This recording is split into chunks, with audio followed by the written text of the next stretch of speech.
Bueno, buenas tardes a todos. Gracias por estar conectados desde ya. Bienvenidos al módulo 8, referente ya a tratamiento antirretroviral. Entonces, el día de hoy vamos a empezar con lo que son las familias de los antirretrovirales.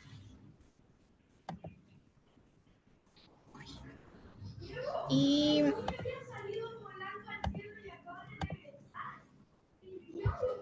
vamos a empezar a ver primero que nada qué son los antirretrovirales. Entonces, estos antirretrovirales son fármacos utilizados para el tratamiento de la infección, ¿verdad? Del VIH y prácticamente recordemos que es un retrovirus.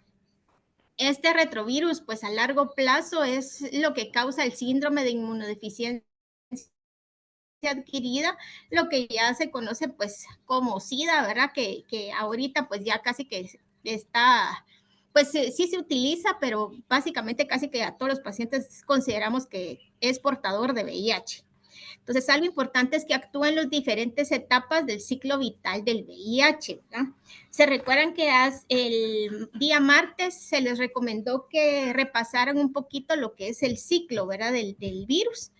Y principalmente algo que tenemos que tomar en cuenta es que el objetivo de los antirretrovirales es ahí sí que en contra de lo que produce el virus, que el virus a la hora de ingresar al cuerpo aumenta lo que es la carga viral al aumentar su replicación y esto provoca que los CD4 pues disminuyan.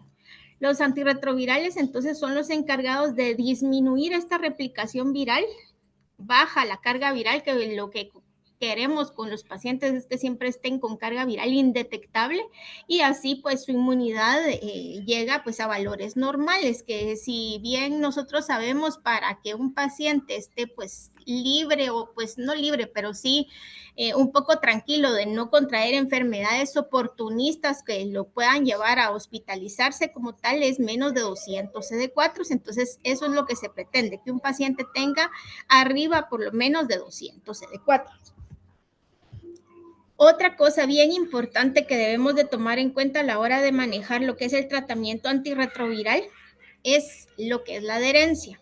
La adherencia, como bien sabemos, es el grado del cumplimiento que el paciente debe de tener con la terapia antirretroviral y con otros tratamientos también como profilaxis o enfermedades las oportunistas. Porque recordemos que si un paciente cumple con su terapia antirretroviral, pero no cumple con la terapia de una enfermedad oportunista, definitivamente no va a encontrar lo que es una mejoría clínica.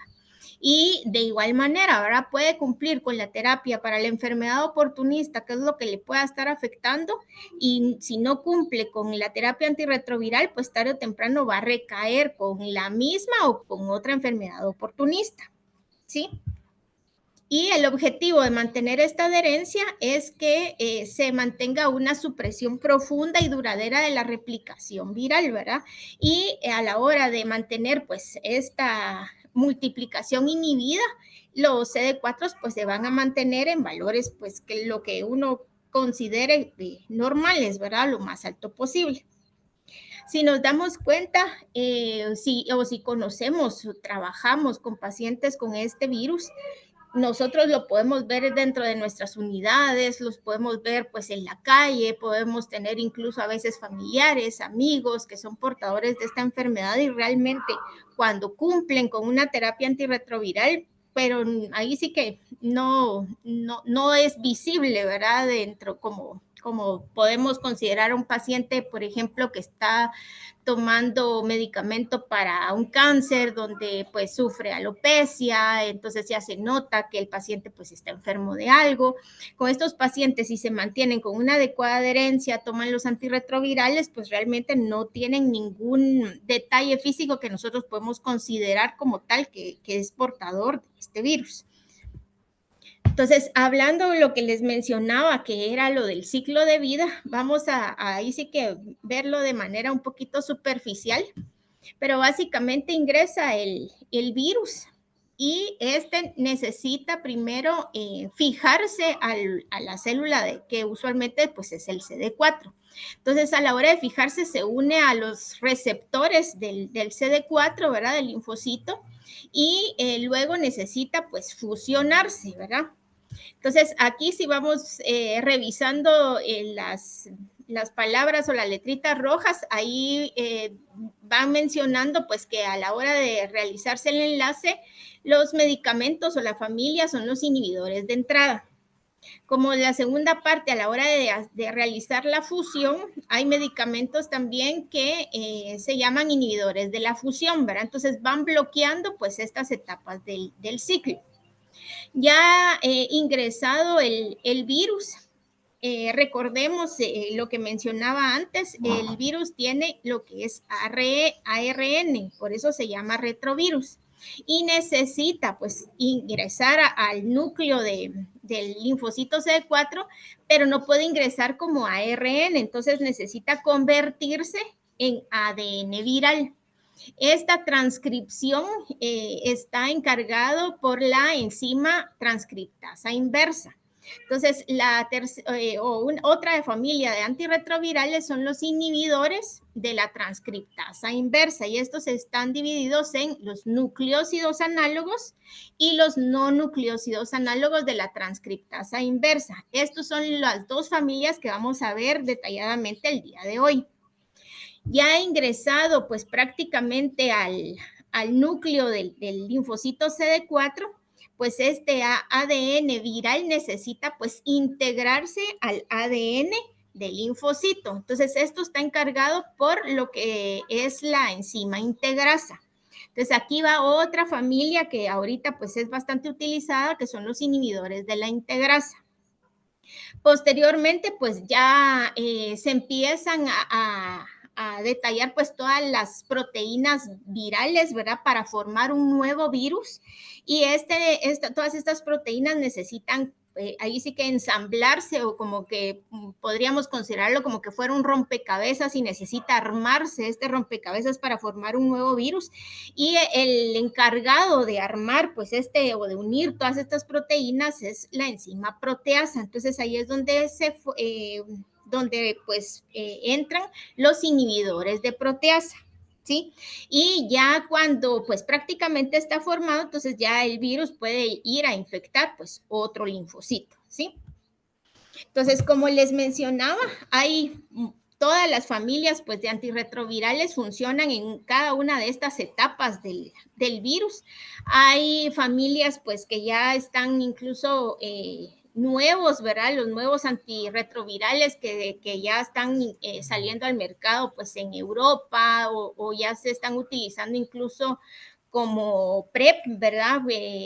También en estas regiones de Europa se pueden utilizar también como tratamiento para el virus. Entonces, para empezar a ver pues las dos familias que nosotros vamos a enfocarnos el día de hoy, lo primero es reconocer que es un nucleócido, ¿verdad? Porque las familias que vamos a ver hoy son los nucleócidos análogos de la transcriptasa inversa y los no nucleócidos. Entonces, ¿qué es un nucleócido? Nucleócido es una molécula monomérica orgánica que integra las macromoléculas de los ácidos nucleicos.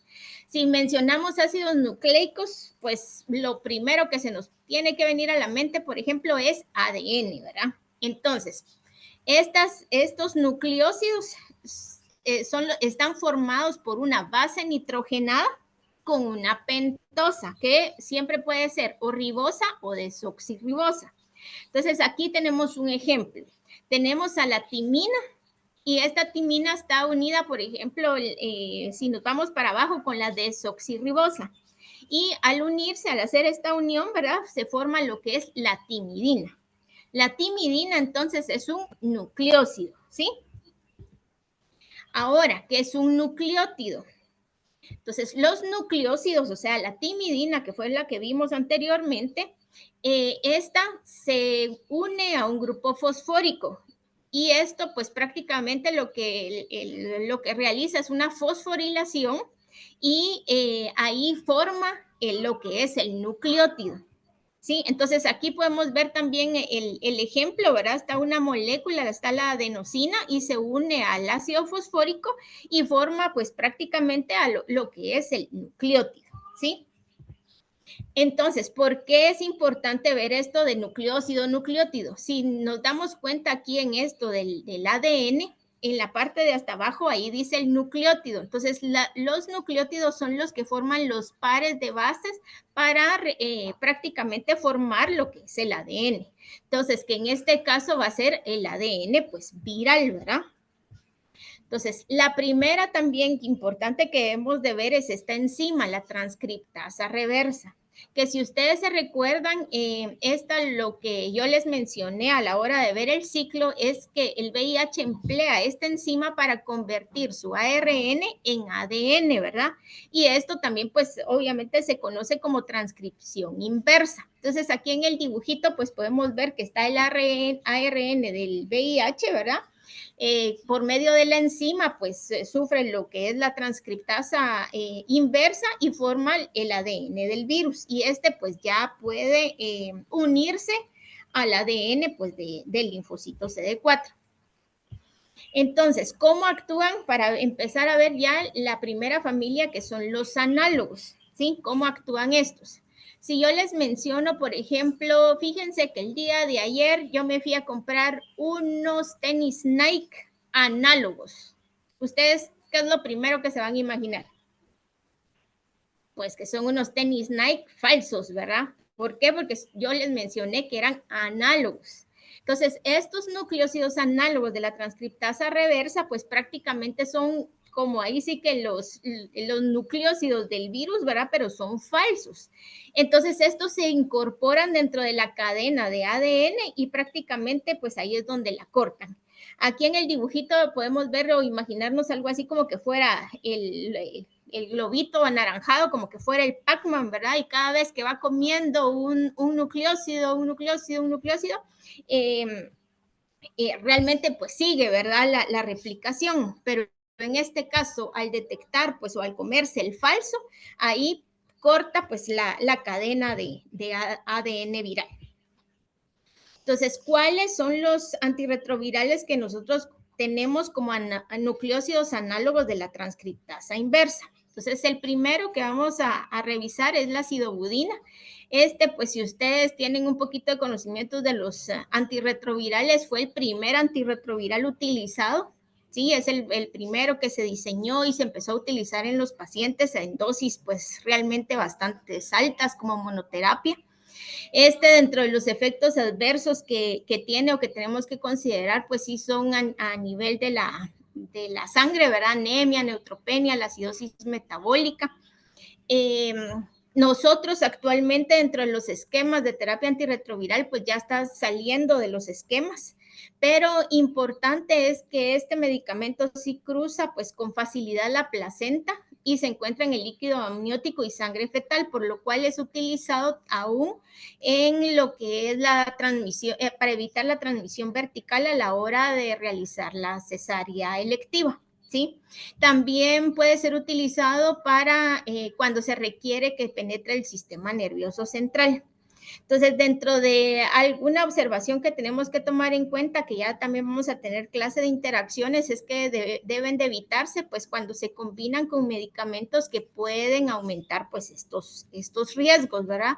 No sé si se recuerdan que también la clase anterior se mencionó que por qué o qué hacía cuando un paciente tenía dengue y, por ejemplo, tenía acidobudina dentro del esquema, ¿verdad? Entonces, es efectivamente, pues, por los efectos adversos que tiene de por sí este medicamento. Entonces, eso es lo que hay que vigilar. La acidobudina es un análogo de timidina, que es el nucleótido. Entonces, aquí dentro de este análogo también se encuentra la estabudina, que ya no la tenemos dentro de prácticamente ya no existe en el mercado, ni aquí en Guatemala, ni en ningún otro país. Esta formaba parte del esquema de primera línea de hace muchísimos años, yo calculo que unos 17, 20 años formaba parte del esquema de primera línea que se utilizaba bastante. Por los efectos adversos, pues empezaron a sacarlo del mercado y como les digo, actualmente no se utiliza. Algo importante es que como estos dos son análogos de timidina, por ejemplo, si los tuviéramos en el mercado, no se pueden utilizar los dos juntos dentro del mismo esquema antirretroviral. O sea, nunca podíamos utilizar sidobudina más estabudina, ¿sí? ¿Por qué? Porque los dos son análogos del mismo nucleótido que la timidina. Otro análogo es la lamivudina y la emtricitabina. Estos dos son análogos de la citidina. Entonces, al igual que la estabudina y sidobudina, estos dos no se pueden combinar dentro del mismo esquema antirretroviral. Entonces, si en alguna pregunta a ustedes se les menciona qué esquema antirretroviral usted recomendaría y les colocan la lamivudina, emtricitabina y dolutegravir, por ejemplo, ese esquema no puede ser porque no pueden combinar la lamivudina, emtricitabina, ¿sí? Estos dos, pues ahí sí que como son análogos de este mismo nucleótido, comparten pues muchos efectos adversos, pero realmente pues son bastante tolerables con los pacientes, ¿sí? Otro medicamento análogo es el sulfato de abacavir. Este todavía lo utilizamos dentro de nuestros esquemas de terapia antirretroviral, la dosis 300 miligramos, esta sí es cada 12 horas. Uno de los efectos adversos que más importancia pues tenían era la hipersensibilidad, los efectos gastrointestinales y acidosis metabólica, que esto también lo comparten, si ustedes se dan cuenta, todos los análogos nucleósidos. Dentro de las interacciones, que algo que tenemos que considerar, porque todavía utilizamos, por ejemplo, el abacavir en esquemas, por ejemplo, de segunda línea con un inhibidor de proteasa, que también lo vamos a ver en la siguiente clase, es que si se da con ritonavir, pues sí disminuye la biodisponibilidad, por lo que lo más recomendable sí es espaciarlo por lo menos 1 hora. ¿Sí? Este sulfato de abacavir es análogo de guanosina. Entonces, por ejemplo, este sí se puede utilizar junto con la lamivudina, por ejemplo. La didanosina, este ya no lo tenemos dentro del mercado tampoco. Uno de los efectos adversos que también le tenían pues bastante miedo era pancreatitis, la acidosis metabólica. Entonces, esta empezó a salir del mercado y como les digo, actualmente ya no se encuentra. Este se daba en ayunas con el estómago vacío y pues había que vigilar esta indicación con los pacientes que tenían este medicamento. Entonces, ya que tenemos aquí, ya mencionamos los nucleósidos análogos, recordemos, los nucleósidos necesitan fosforilarse para formar lo que es el nucleótido, ¿verdad? Y esto pues ya va formando lo que son las hebras de ADN. Entonces, actualmente tenemos un nucleótido análogo de la transcriptasa reversa. Entonces, ¿a qué se refiere este nucleótido análogo? Este pues prácticamente también es falso, pero este nucleósido no debe, o sea, ya no es necesario fosforilarse porque ya viene pues ahí sí que junto con el grupo fosfórico, ¿sí? Entonces este es el único nucleótido que podemos encontrar. Entonces si también en alguna pregunta alguna vez les hacen la pregunta, ¿cuál es el nucleótido análogo de la transcriptasa reversa? Tenemos que mencionar que el único es el tenofovir, ¿sí? Entonces, este medicamento podemos encontrarlo en 2 presentaciones. El tenofovir disopropilfumarato es el que primero pues tuvimos accesible dentro del mercado de aquí de Guatemala. Dentro de los efectos adversos que más teníamos que vigilar eran los problemas renales, la insuficiencia renal y la desmineralización ósea. Entonces, a los pacientes cuando se les prescribía el tenofovir, siempre se les recomendaba beber abundante agua para tratar de disminuir pues estos efectos de problemas renales. Se tenía que estar vigilando la tasa de filtrado glomerular, incluso desde un inicio siempre se tenía o lo más recomendable era que el paciente tuviera más de 50 mililitros por minuto de esta tasa de filtrado, ¿sí? Y cuando pues un paciente tenía insuficiencia renal, pues había que modificar la dosis o incluso pues no prescribirle pues este medicamento. Entonces, como les mencionaba, hay 2 presentaciones del tenofovir. Está el disopropil fumarato, que como también ahí sí que ya les mencioné, producía estos efectos adversos principales de nefrotoxicidad y desmineralización ósea. Entonces salió al mercado el tenofovir alafenamida fumarato, que pues ahí sí que realmente es como más estable. La diferencia real es que el tenofovir alafenamida es más liposoluble, ¿sí? La molécula es más liposoluble, lo cual permite pues ingresar de mejor manera al hepatocito para poder ser metabolizado. Entonces, a la hora de penetrar pues de manera directa al hepatocito, pues no se queda en el plasma, y esto produce que la nefrotoxicidad o la desmineralización ósea, que son los efectos adversos pues más marcados, no se produzcan pues con esa facilidad que produce el tenofovir disopropil, ¿sí? Entonces, también si nos damos cuenta como ahí sí que observación, el tenofovir disopropil fumarato, la dosis es de 300 miligramos, porque si se dan cuenta, mucho se queda realmente casi que un 90% de este medicamento se queda en el plasma, y del alafenamida pues es de 25 miligramos, incluso 10 cuando está combinado, y pues realmente penetra casi que en su totalidad al hepatocito, ¿sí? Y pues esta disminución de esta toxicidad renal y ósea pues beneficia a los pacientes, aunque también cada caso hay que analizarlo, ¿verdad? Cada paciente es diferente. Algo importante también de este inhibidor nucleótido es que puede ser utilizado también como tratamiento para hepatitis B. Entonces, ya vimos prácticamente a la familia de los análogos nucleósidos. No sé si por el momento va todo claro.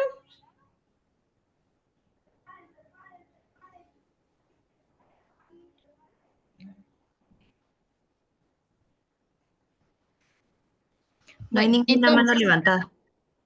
gracias. Entonces, vamos a continuar con los nucleósidos no análogos de la transcriptasa reversa. Entonces, prácticamente pues sí no son falsos, ¿verdad? Estos se unen directamente pues a la enzima, ¿verdad? La transcriptasa reversa, y prácticamente estos pues bloquean que ya no puedan seguirse uniendo los nucleótidos del ADN viral. Entonces, ¿cuál es el mecanismo? Realmente se unen al sitio alostérico, ¿verdad? Que prácticamente pues no es el sitio activo, sino que es un sitio pues bastante cercano de la enzima, y mediante inhibición alostérica prácticamente modifican lo que es el sitio activo. Entonces, esto ya no logra pues realmente unirse a lo que es el nucleósido para seguir formando el ADN viral. Entonces, algo importante con estos medicamentos es que estos no necesitan fosforilarse, ¿verdad? Porque estos pues no van como falsos, entonces no necesitan fosforilarse, sino que estos bloquean directamente a la enzima. La vida media de la familia de los no nucleósidos es bastante alta, y el metabolismo pues es exclusivo del citocromo P450, que también cuando veamos interacciones pues vamos a ver que este citocromo es bastante importante a la hora de visualizar interacciones. Existen pues ahí sí que dos generaciones de los no nucleósidos, están los de primera generación y los de segunda generación. Solo tienen actividad contra el VIH-1, que esto pues realmente nosotros aquí en Latinoamérica casi que pues es solo este tipo de virus tenemos. Dentro de los de primera generación se encuentran el efavirenz, que como les mencionaba, sí lo tuvimos, como les voy a mencionar, lo tuvimos también como parte de los esquemas de primera línea, lo tuvimos por bastante tiempo y pues fue bastante eficaz. Aunque también pues tenía sus desventajas, como lo vamos a revisar, la nevirapina y la de la virdina. Y de los de segunda generación está la etravirina, la rilpivirina y la doravirina. Entonces, la diferencia entre cada una de estas generaciones, ¿verdad? Primera y segunda, es que la primera generación tenían pues una baja barrera genética. Quiere decir que pues es bastante fácil el que se creen mutaciones. Con una sola mutación, pues le confiere resistencia a ese medicamento y prácticamente a todos los medicamentos de primera generación. Y, por ejemplo, esto quiere decir que si yo tomaba Efavirenz y confiero la mutación para Efavirenz, ya no podía utilizar nevirapina. ¿Por qué? Porque esa sola mutación ya me confería la resistencia pues a toda esta familia de los no nucleósidos. Los de segunda generación pues vinieron con una mayor barrera genética, o sea que necesitaban más de una sola mutación para prácticamente ya no funcionar. Para ver pues cada uno de ellos, el primero es el Efavirenz, que como les mencionaba, este formó parte de la familia del esquema de primera línea de los antirretrovirales que utilizábamos mayormente aquí en Guatemala. Dentro de los efectos adversos que más debíamos vigilar, pues eran los síntomas del sistema nervioso central, somnolencia, insomnio, confusión, la incapacidad para concentrarse. No estaba recomendable para utilizar, por ejemplo, durante el embarazo. Y a los pacientes usualmente se les recomendaba tomar antes de dormir para evitar pues estos efectos del sistema nervioso central. Aunque muchos pacientes también a veces referían que les producía, por ejemplo, insomnio, entonces también había que individualizar pues cada uno de estos pacientes. Como les mencionaba, estos sí tienen bastantes interacciones con con todos los medicamentos que se metabolizan en el citocromo P450, entonces sí había que vigilar, por ejemplo, el satinavir o el lopinavir, ritonavir, que son inhibidores de la proteasa, o las benzodiazepinas, por ejemplo, porque podían aumentar pues todos los efectos adversos de estos medicamentos. Actualmente pues ya salió este medicamento de los esquemas de antirretrovirales que utilizamos aquí en Guatemala. La nevirapina, esta también la utilizábamos pues en los pacientes adultos e incluso pediátricos en la formulación de jarabe. Actualmente ya solo se utiliza como parte de la profilaxis para el manejo del recién nacido y específicamente de alto riesgo. Solo para estos pacientes se utiliza. Como se recuerdan, este tiene pues baja barrera genética y la duración donde pues se metaboliza pues es bastante larga, entonces esto podía producir una facilidad de adquirir las mutaciones y como también ya se les mencionó, la mutación de nevirapina podía pues llevarse o echar a perder el Efavirenz, entonces por eso también fue que empezó a salir del mercado. Dentro de los efectos adversos, pues la hipersensibilidad era algo que nosotros vigilábamos y sí tratábamos de manejar pues un mayor control o vigilancia a modo de pues que el paciente no fallara en la adherencia de este medicamento.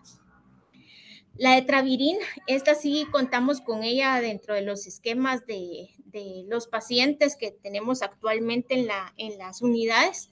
La dosis 200 miligramos cada 12 horas y los efectos adversos pues también se comparten un poco con las familias, el rash, úlceras bucales.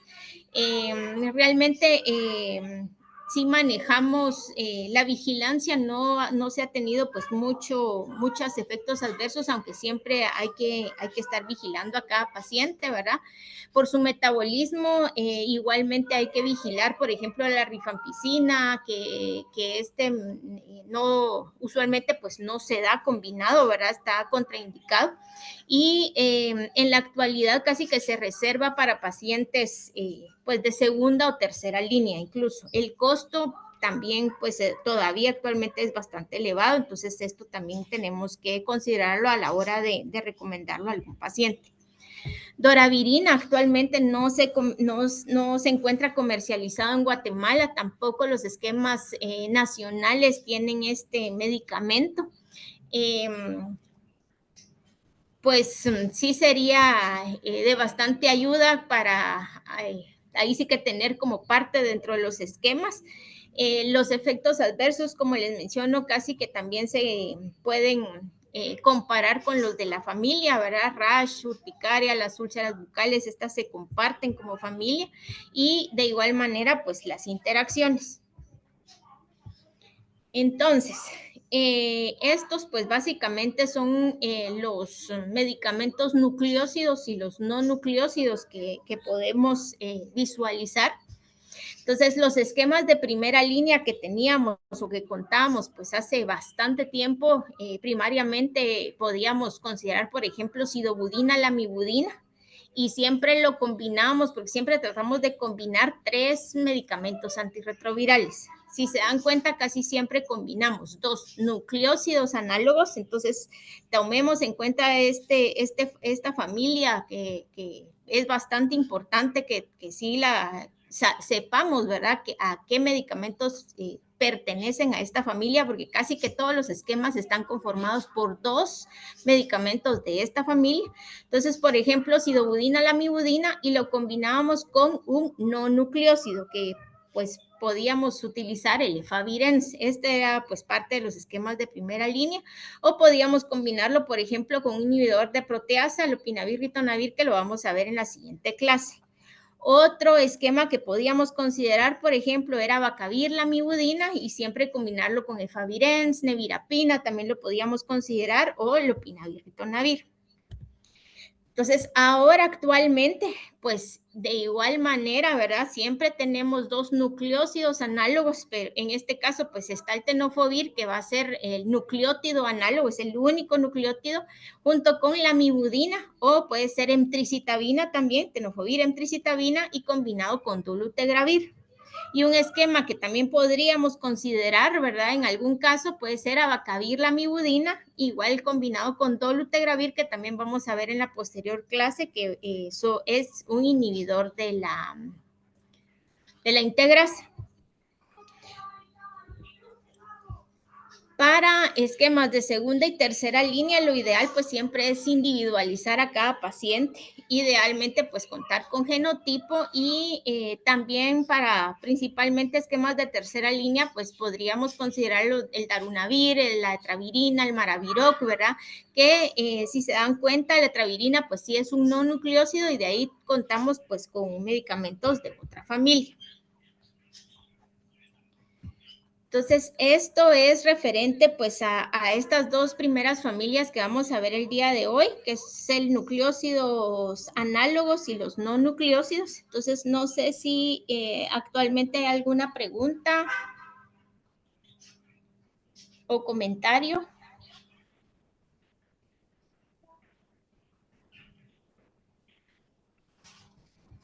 Bueno, entonces si no, vamos a pasar todavía no hay.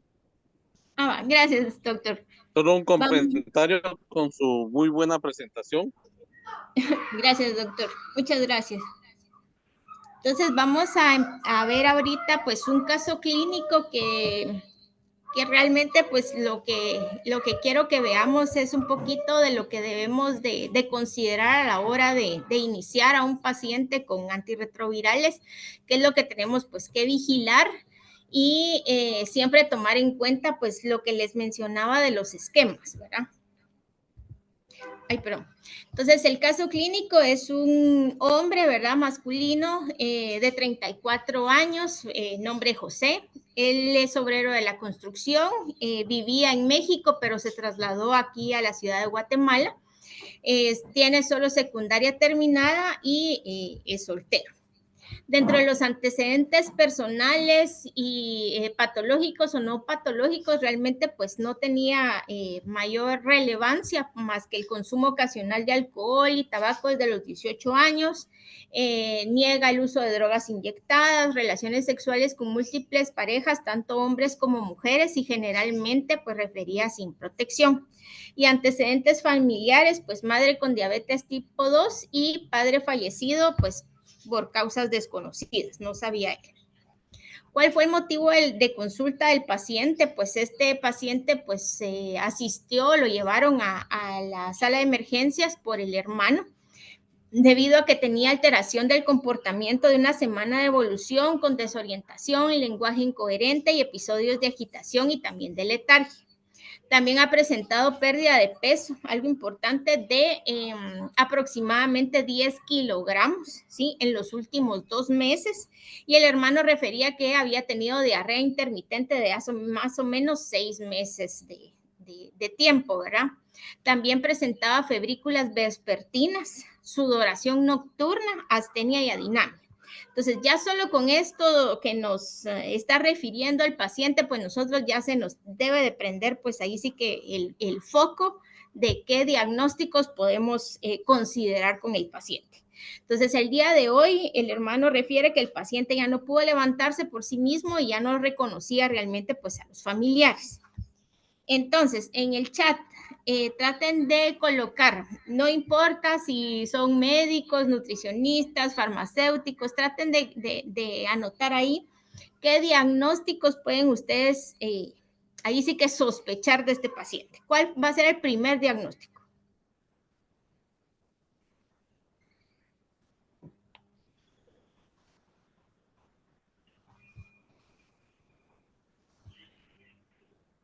Recordemos, el paciente llega a la emergencia y ahí sí que llega y solo les mencionan esta información, que el paciente tiene, ahí sí que las sudoraciones nocturnas, la fiebre vespertina, pérdida de peso, ya prácticamente perdió más de 10 kilos.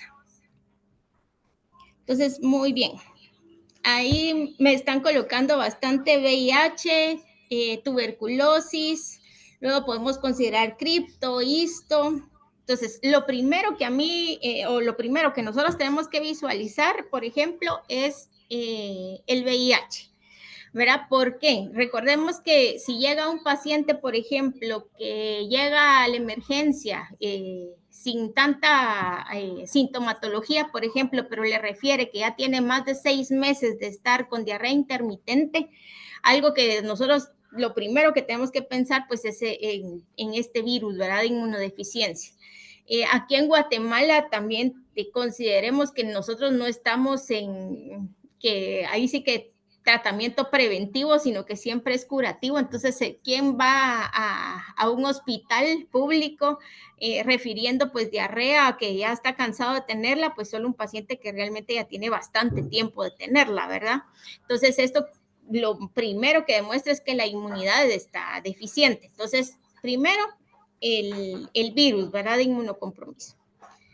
Luego, pues sí, ¿verdad? Lo que es las sudoraciones nocturnas, la pérdida de peso también va dentro de los síntomas de tuberculosis, también que las sudoraciones nocturnas, entonces vamos a pensar tuberculosis.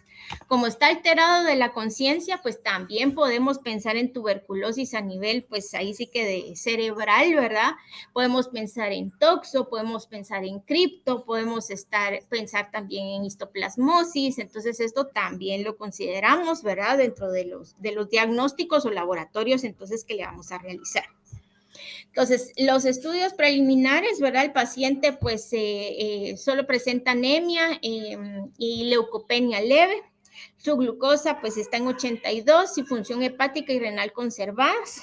Pues efectivamente se les hace en prueba rápida y ELISA dando un resultado positivo. Y aquí recordemos, lo primero que le hacemos al paciente pues es prueba rápida y ahí sí que tratamos de realizar 2 para confirmar el diagnóstico, y al tener el diagnóstico de VIH positivo, entonces tenemos que realizar CD4 y carga viral. ¿Para qué nos sirve? Igual, colóquenme en el chat. ¿Para qué nos sirven los CD4?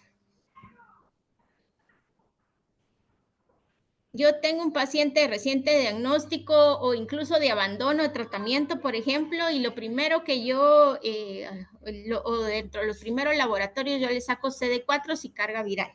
¿Para qué me sirven los CD4?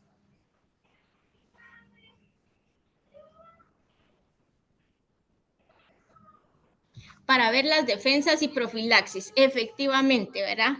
Yo a la hora de tener pues estos CD4, entonces yo tengo que considerar ya el darle la indicación de las profilaxis, ¿sí? Y posteriormente, pues también le hago la carga viral. Por ejemplo, en este caso, este paciente que es igual reciente diagnóstico, ¿para qué me va a servir la carga viral en este paciente? Yo ya tengo los CD4, ya sé que está inmunosupreso, entonces ya voy a considerar empezar a darle las profilaxis. ¿Para qué me va a servir la carga viral? Saber si puedo dar antirretrovirales, para el inicio antirretrovirales. Muy bien, entonces efectivamente aquí nosotros la carga viral pues la sacamos para a la hora de iniciar la terapia antirretroviral, le volvemos a repetir esta carga viral cuando ya tiene pues tiempo de utilizar los antirretrovirales y lo que tenemos que ver es que esta carga viral pues disminuya, ¿verdad? Porque si realmente no se produce esto, entonces hay que ver qué es lo que está pasando. Entonces también se le sacaron BDRL, hepatitis B, C, esto está negativo. Se le realizó pues una tomografía de cráneo sin hallazgos pues agudos o visibles que podríamos considerar. Se le hizo una punción lumbar donde la presión estaba elevada, el líquido claro, glucosa estaba en 28, proteínas elevadas. Y a este también se le hizo Sig-Nielsen, el cual salió positivo. Entonces, también se le realizó radiografía de tórax, donde tenía infiltrados micronodulares bilaterales y un patrón miliar. Esto, pues, ya también lo podemos considerar bastante sugestivo de tuberculosis, ¿verdad?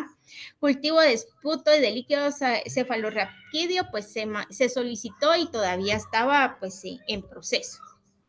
Entonces, los diagnósticos que ya tenemos prácticamente palpables en este paciente. Pues primero el VIH, ¿verdad? Tenemos las pruebas rápidas positivas, se le realizó pues los CD4 y la carga viral, donde pues ahí sí que más que confirmado también el diagnóstico, tuberculosis, ¿verdad? Con el Sig-Nielsen y los patrones de los rayos X y el síndrome de desgaste por el síndrome diarreico crónico. Aquí entonces también se le sacó un panel gastrointestinal y un coprocultivo, de los cuales pues todos estaban negativos, pero sí se observaba la pérdida de peso de más o menos los 10 kilos. Entonces acá, primero, como profilaxis. A ver, ¿qué profilaxis tenemos que darle a este paciente?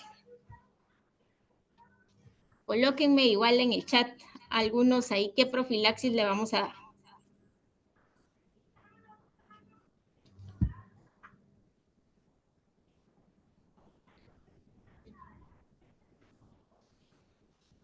Acitromicina, trimetoprim y fluconazol. Trimetoprim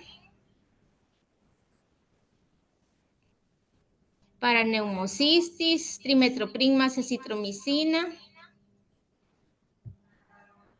Entonces estamos bien. Algo importante también que también tomemos en cuenta, siempre tenemos que descartar pues los diagnósticos, ¿verdad? Por ejemplo, si viene un paciente que sí tiene sintomatología pulmonar, pues, tenemos que considerar, por ejemplo, neumocistis, entonces no le vamos a dar profilaxis, sino que le vamos a dar el trimetoprim como tratamiento. Pero sí, ¿verdad? En este caso, pues se le dio trimetoprim, la dosis 960 miligramos cada 24 horas para prevenir neumocistis.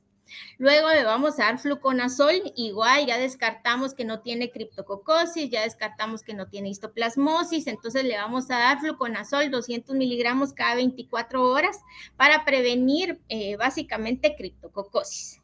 Trimetoprim, recordemos, se da con menos de 200 CD4. Fluconazol se da con menos de 100 CD4. Y acitromicina, pues también le vamos a dar 1 gramo PO cada semana, esto para prevenir el complejo MAC y usualmente se da con menos de 50 CD4. Otra profilaxis que en esta ocasión, pues en este paciente que ya el caso es bastante antiguo, podríamos considerar isoniazida 300 miligramos cada 24 horas por 6 meses como profilaxis. ¿Sí o no?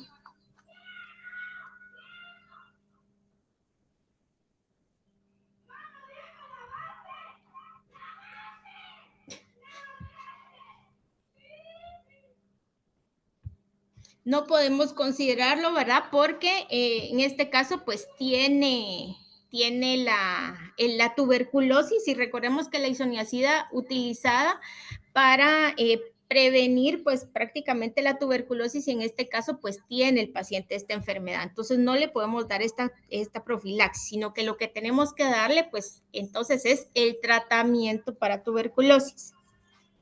Como les mencionaba, este tratamiento o este caso, perdón, es bastante antiguo. Entonces a este paciente se le inició con isoniazida, rifampicina, piracinamida y etambutol. Todavía solo se contaba con presentaciones individuales. Entonces, isoniazida 300 miligramos, rifampicina 600, piracinamida 1500 y etambutol 1200.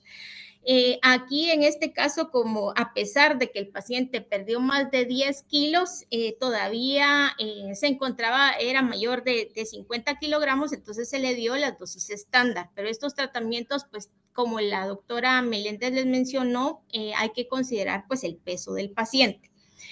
Solo de tuberculosis, el paciente entonces tomaba 9 tabletas más la piridoxina, que también se le indicó al paciente. En total, para tratamiento de tuberculosis tomaba 10 tabletas el paciente. Y a esto sumémosle prácticamente las profilaxis que ya le indicamos, que es trimethoprim, fluconazol y pues la citromicina, que solo era semanal.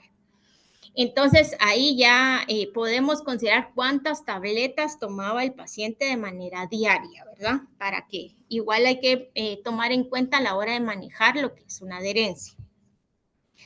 Ahora, la pregunta que importante, necesito que me coloquen en el chat. ¿Le iniciamos antirretrovirales de una vez, sí o no?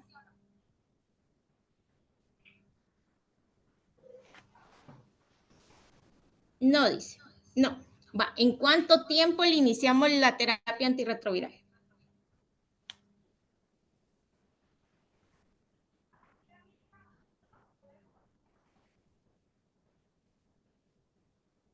Muy bien, 2 semanas después. Ahora, 6 semanas después, dicen aquí. Ahora, colóqueme a alguien por qué. ¿Por qué no le puedo iniciar de una vez? Tiene 35 CD4, o sea que sí, ya merece iniciar antirretrovirales.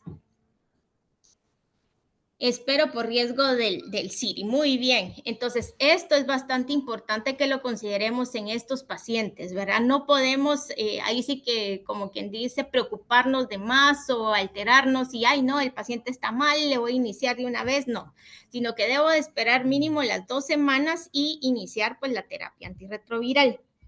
Entonces, a este paciente, pues, se le inició tenofovir, lamivudina y efavirenz. Entonces, acá, para que otra vez visualicemos el esquema de terapia antirretroviral, el tenofovir es un nucleótido análogo de la transcriptasa reversa. La lamivudina es el otro nucleócido análogo de la transcriptasa inversa. Y el efavirenz es un no nucleócido de la transcriptasa inversa. Entonces, si se dan cuenta, siempre tenemos 2 análogos junto con, pues, otro de otra familia, que en este caso es el no análogo, ¿sí? Tenofovir, lamivudina con efavirenz. Y como les mencionaba, pues a este paciente se le inició 2 semanas después de haber iniciado el tratamiento para tuberculosis. Entonces, este frasquito que ustedes visualizan ahí, pues es el que nosotros contamos bastante tiempo, ¿verdad? Donde ya venía en una sola tableta, pues estos 3 medicamentos, el tenofovir, disopropil fumarato, y junto con la lamivudina y el no nucleócido, pues el efavirenz. Este era solo una tableta al día. Por ser el efavirenz el que produce efectos en el sistema nervioso central, lo que se le recomendó era tomarlo pues por las noches, ¿verdad? El tratamiento antifímico se daba por la mañana, en ayunas preferiblemente, y este medicamento pues era por la noche.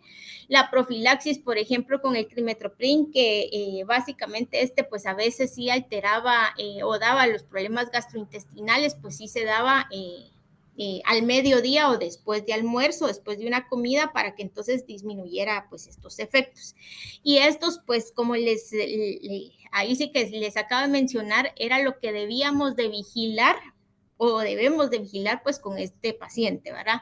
A la hora de darle inicio, pues entonces sí se le recomendaba el tomar abundantes líquidos para evitar pues los problemas renales, ¿verdad?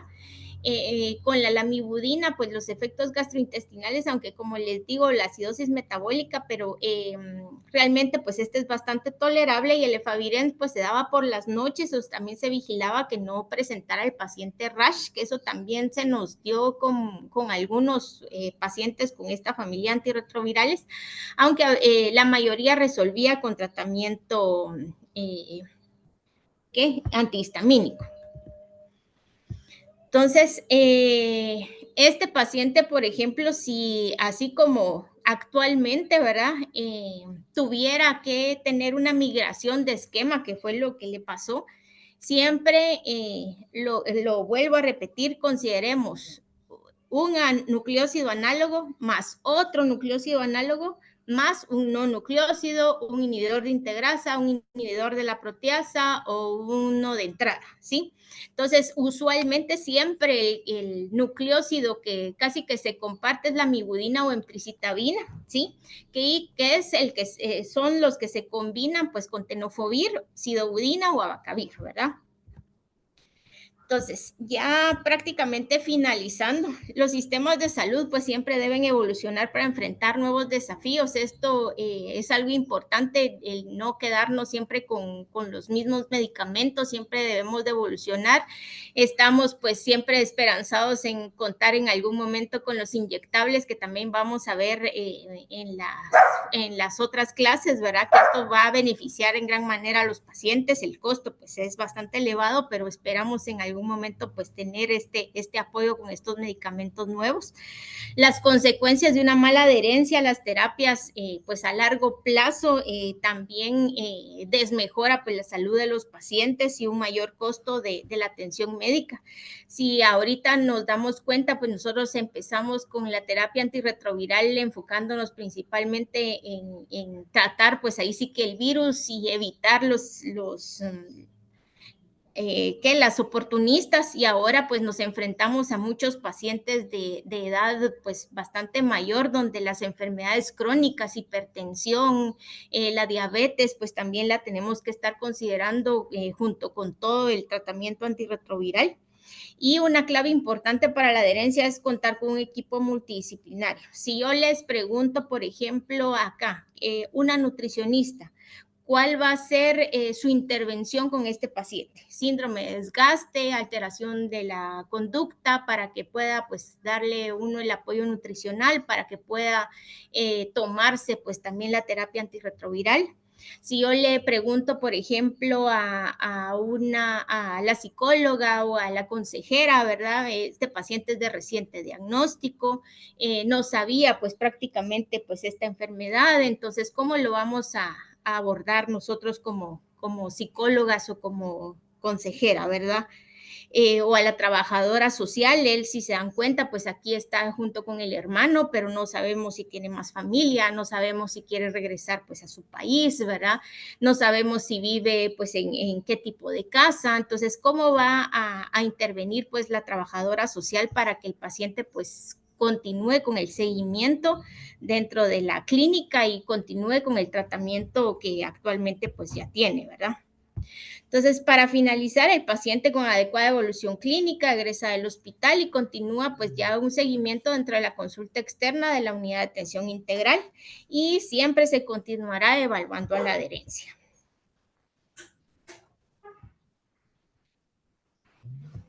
Entonces, pues esto es lo que les traía el día de hoy. Como les decía, solo ahorita vamos a ver las dos primeras familias, y conforme va pasando, pues ahí sí que los otros días, ¿verdad? De este módulo vamos a seguir viendo las otras familias de antirretrovirales.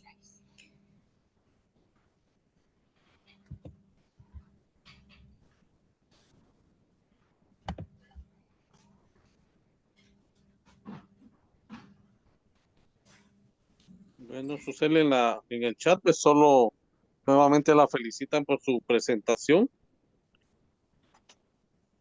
y no veo ninguna otra pregunta o o mano levantada. Entonces vamos a ver.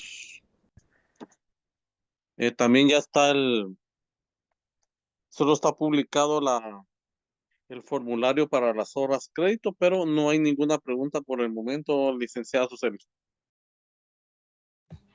Muchas gracias, doctor. Muchas gracias a todos. Y pues siempre a manera de repaso, si pueden continuar, porque si se dan cuenta, pues vimos ahorita dentro del ciclo solo lo que es la enzima de la transcriptasa reversa.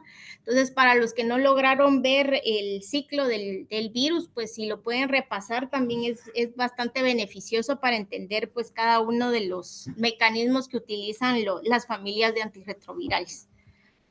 Y cualquier duda, pues siempre aquí quedamos pendientes.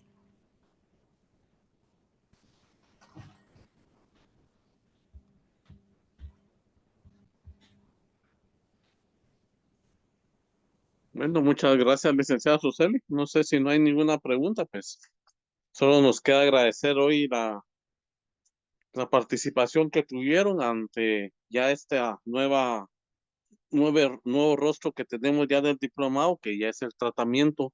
Y por favor, como dijo la licenciada, pues repasen nuevamente el ciclo porque es muy importante para ir comprendiendo, irse familiarizando con cada una de las familias, por qué es que hacemos las combinaciones y qué opciones vamos a ir teniendo a medida que vayamos teniendo alguna más complejidad en el manejo de un paciente que vive con VIH. Y si no hay pues más preguntas y presentación, pues nuevamente agradecerle, licenciada Susel, y desearle a todos muy feliz noche y seguirnos preparando.